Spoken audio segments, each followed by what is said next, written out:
बाकी आहे लाडक्या बहिणींसाठी आनंदाची, कारण पुढील 2 ते 3 दिवसांमध्ये सगळ्यांना 1500 रुपये मिळणार आहेत। पात्र लाडकींच्या खात्यात पैसे जमा होणार असल्याची माहिती मंत्री अदिती तटकरे यांनी दिली। हा हप्ता लाडक्या बहिणींच्या खात्यामध्ये जमा झालेला नाही आणि त्यामुळे हा हप्ता कधी मिळणार असा सवाल या बहिणी विचारतायत। त्यामुळे आता हा हप्ता कधी वितरित केला जाणार या संदर्भात सरकारकडून या खात्याच्या मंत्र्यांकडून काय नेमकं आश्वासन, काय नेमकं स्पष्टीकरण दिलं जातं ते पाहणं महत्त्वाचं ठरणार आहे।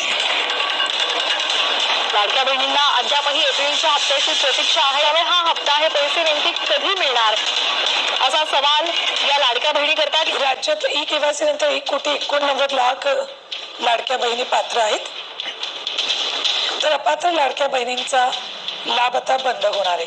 ई-केवायसी नंतर 1,89,00,000 लाडक्या बहिणी राहणार आहेत, तर 54 लाख लाभार्थी अपात्र ठरल्यात। मार्च अखेर हा आकडा 68 लाख होता। एका महिन्यात 14 लाख लाभार्थींनी ई-केवायसी पूर्ण करताना सरकारी कर्मचारी नाही असं स्पष्ट केलंय। यापूर्वी त्यांनी चुकून सरकारी कर्मचारी आहोत असं नमूद केलं होतं।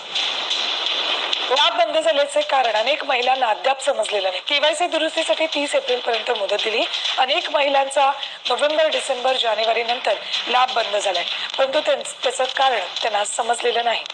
अशाच नवनवीन अपडेटसाठी व्हिडिओला लाईक करा, चॅनलला सबस्क्राईब करा। सर्व शासकीय योजनांची अचूक व वेगवान माहिती फक्त 20 या आपल्या चॅनलवर